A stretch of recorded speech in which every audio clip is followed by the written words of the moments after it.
Assalamualaikum warahmatullahi wabarakatuh. Perkenalkan nama saya Fadil Armiadi eh, dari program studi Geologi angkatan tahun 2023 dengan NPM 2306263355. Di sini saya akan mempresentasikan tentang bentang alam pesisir dan pantai dalam mata kuliah geomorfologi. Di sini pertama-tama saya akan menjelaskan dulu dari terminologi di bentang alam pesisir dan pantai. Pesisir sendiri atau shore ada seperti dilihat di gambar di sini, ada beberapa eh, terminologinya, yaitu ada shoreline, yaitu garis yang memisahkan daratan dari perairan, menandai batas antara daratan dan lautan, sungai ataupun danau. Ada foreshore, eh, yaitu bagian pesisir yang terletak antara garis air pasang tertinggi dan terendah yang sering terkena oleh gelombang dan air laut saat pasang. Lalu ada backshore, eh, yang ada di sini. Backshore ini adalah bagian pesisir di atas garis air pasang tertinggi, umumnya tidak terkena gelombang air dan air laut kecuali saat badai atau pasang laut ekstrim. Bisa dilihat di sini ya, perbedaannya foreshore dan backshore. Kalau shoreline mungkin sepanjang ini, foreshore itu yang terkena air, yang biasanya terkena air saat air laut sedang pasang, sedangkan backshore yang jarang terkena air. Jadi terkena air itu ketika ada badai atau pasang laut yang ekstrim. Lalu ada pengertian dari pantai atau coast sendiri. Eh, di pantai atau di coast sendiri adalah ada coastline-nya. Jadi eh, sepanjang ini tuh pantai ya. Eh, di pantai ini ada coastline, yaitu garis yang memisahkan daratan dari perairan, termasuk pulau dan tebing-tebing curam, menandai batas geologi antara daratan dan air. Itu adalah coastline. Lalu ada pantai itu sendiri atau beach.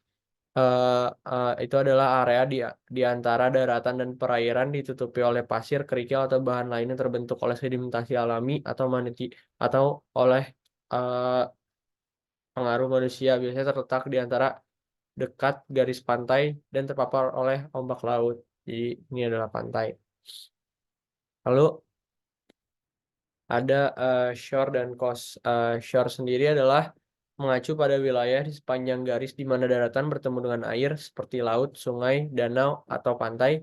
Ini mencakup area di mana interaksi antara air dan daratan secara langsung terjadi dan memperhatikan berbagai fitur geomorfologi seperti garis pantai, zona pasang surut, dan formasi geologi terkait lainnya.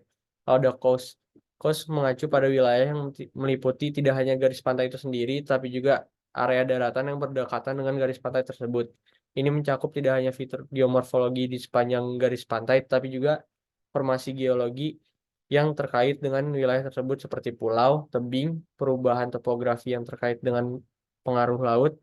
Singkatnya, coast adalah sebuah area yang lebih luas daripada shore dan meliputi lebih dari sekedar garis fisik antara daratan dan air. Lalu ada shoreline dan coastline. Shoreline sendiri adalah garis yang memisahkan daratan dari perairan. Ini adalah batas fisik antara daratan, biasa daratan kering, dan perairan seperti laut, sungai, dan danau. Shoreline mencakup area di mana interaksi antara air dan daratan terjadi secara langsung dan bisa berubah seiring waktu karena proses seperti erosi atau sedimentasi. Lalu ada coastline.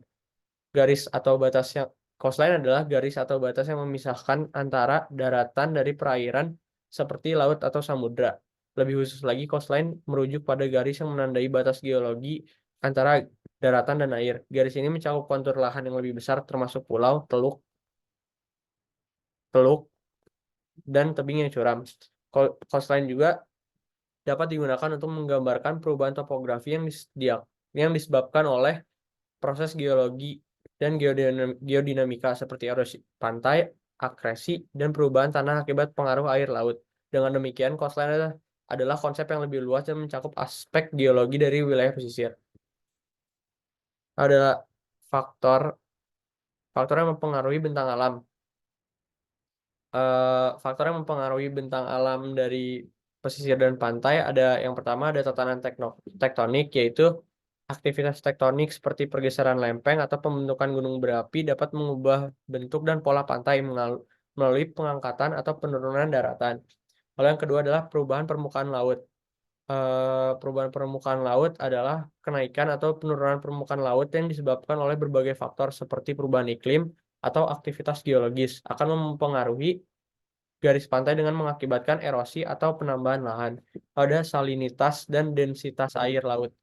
Fluktualitas salinitas dan densitas air laut mempengaruhi proses hidrodinamika pada gilirannya, akan mempengaruhi pola sedimentasi, transportasi sedimen, dan pembentukan bentang alam seperti delta atau laguna. Lalu ada lalu ada faktor pasokan sedimen. Pasokan sedimen dari berbagai sumber seperti sungai atau proses erosi daratan sangat penting dalam membentuk dan memodifikasi pantai. Ketidakseimbangan dalam pasokan sedimen dapat menyebabkan perubahan signifikan dalam geomorfologi pantai.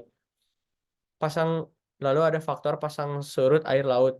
Gelombang pasang surut air laut berperan dalam membentuk garis pantai dengan menyebabkan erosi atau deposit endapan di pantai.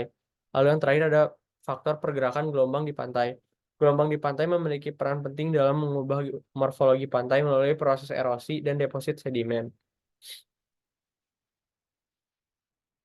Lalu ada 5 aktivitas gelombang atau wave action yang mengontrol pembentukan bentang alam, pesisir, dan pantai. Yang pertama ada erosi, yaitu gelombang yang menyebabkan pengikisan pantai dan pengangkutan material ke laut. Lalu yang kedua ada transportasi sedimen, yaitu gelombang membawa sedimen sepanjang pantai dan dari dasar laut ke pantai.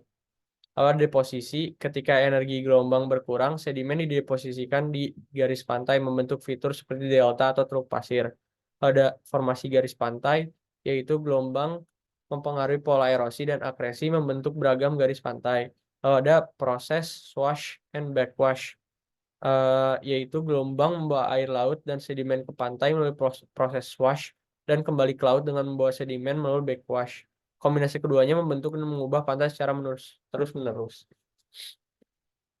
Lalu ada jenis-jenis erosional dan deposisional coastal landform.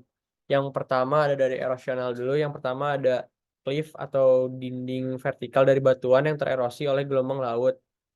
Ya, cliff. Lalu ada cape atau tanjung, yaitu struktur daratan yang menonjol ke laut, yang biasanya rentan terhadap erosi. Lalu ada stack atau tumpukan batuan vertikal terisolasi dari daratan oleh erosi laut. Lalu ada sea arch atau terowongan alami yang terbentuk di bawah cliff oleh erosi. Lalu ada gua laut, lubang-lubang alami di dalam cliff akibat erosi. Lalu ada deposisional.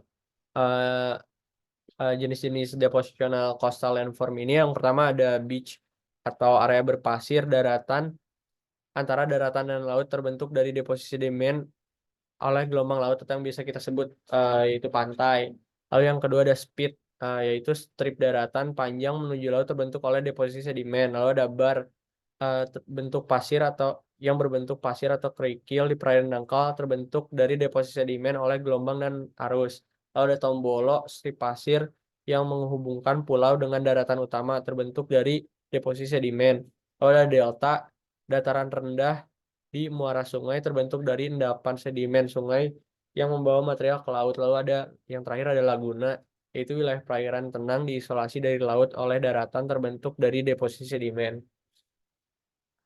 Lalu ada proses pembentukan lagun atau laguna, laguna sendiri terbentuk ketika daratan atau gundukan pasir memisahkan area perairan dangkal dari laut lepas melalui proses deposisi sedimen oleh gelombang, arus atau sungai di sepanjang garis pantai. Faktor-faktor seperti aksi gelombang, deposisi sungai, arus laut, dan aktivitas organisme hidup dapat mempengaruhi pembentukan laguna. Laguna seringkali menjadi habitat penting dan memberikan perlindungan alami terhadap erosi pantai. Lalu ada proses pembentukan sungai pesisir. Sungai pesisir terbentuk melalui proses erosi sungai, drainase alami dari dataran rendah, pembentukan muara sungai di dekat garis pantai, perubahan pola arus laut, dan aktivitas geologis. Mereka memainkan peran penting dalam membawa air tawar, nutrien, dan sedimen ke lingkungan pesisir, serta memberikan manfaat bagi ekosistem dan masyarakat setempat. Lalu ada proses pembentukan sand dunes pesisir. Sand dunes pesisir terbentuk melalui akumulasi dan redistribusi pasir oleh angin di daerah pantai. Proses pembentukannya melibatkan pasokan pasir, angin yang membawa dan menumpuk pasir, topografi pantai, ketinggian air pasang surut, proses akumulasi, dan migrasi dunes seiring perubahan pola angin dan kondisi pantai. Dunes pesisir ada fitur penting dalam ekosistem pesisir dan sering berfungsi sebagai habitat untuk berbagai tumbuhan dan hewan. Ada potensi bahaya yang sering ditemukan di kawasan pesisir dan pantai. Yang pertama ada erosi pantai. Erosi pantai dapat mengancam infrastruktur, properti, dan habitat pesisir. Penyebabnya termasuk penurunan permukaan laut, aktivitas manusia, dan perubahan iklim. Lalu ada banjir dan tsunami. Kawasan pesisir rentan terhadap banjir dan tsunami akibat aktivitas meteorologis ekstrim atau gempa bumi.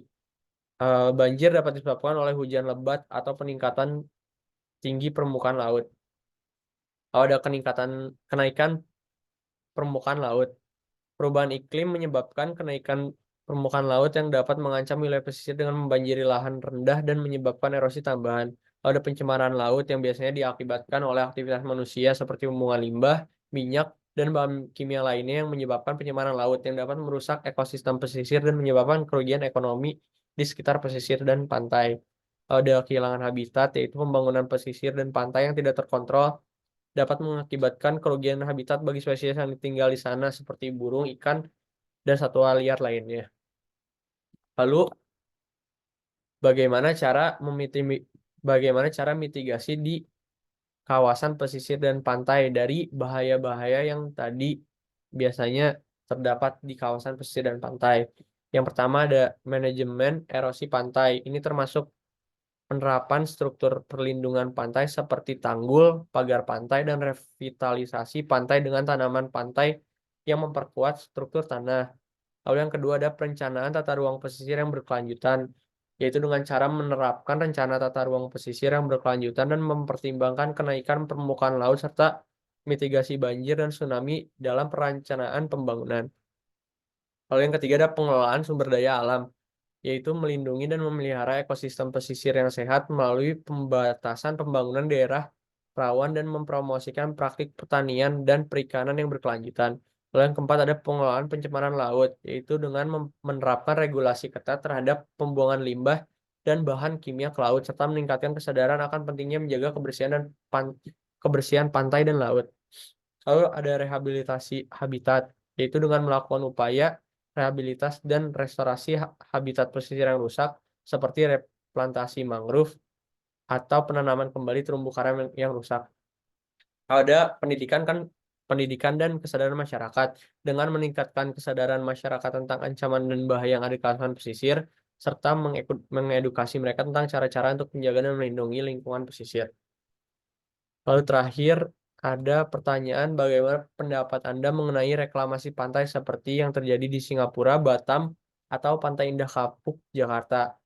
Menurut saya sendiri, reklamasi pantai seperti yang terlihat di Singapura, Batam, atau Pantai Indah Kapuk menimbulkan dampak yang kompleks dalam konteks geomorfologi. Meskipun memberikan lahan baru untuk pembangunan infrastruktur dan real estate, proses ini seringkali mengubah geomorfologi atau morfologi dan ekologi pantai yang ada, menyebabkan hilangnya habitat alami dan kerusakan ekosistem pesisir. Selain itu, reklamasi pantai juga berpotensi mengubah pola erosi pantai, meningkatkan risiko banjir, dan berdampak sosial dan ekonomi seperti relokasi penduduk lokal dan perubahan mata pencaharian. Pentingnya dilakukan evaluasi menyeluruh terhadap dampak lingkungan, sosial, dan ekonomi, serta penerapan strategi mitigasi yang tepat menjadi krusial dalam menjaga keseimbangan ekosistem pesisir yang sensitif di masa depan. Jadi begitu menurut saya pendapat mengenai reklamasi pantai yang terjadi di Singapura, Batam, ataupun Pantai Indah Kapuk, Jakarta. Sekian prestasi saya mengenai bentang alam pantai dan pesisir kali ini. Mohon maaf bila ada kesalahan. Assalamualaikum warahmatullahi wabarakatuh.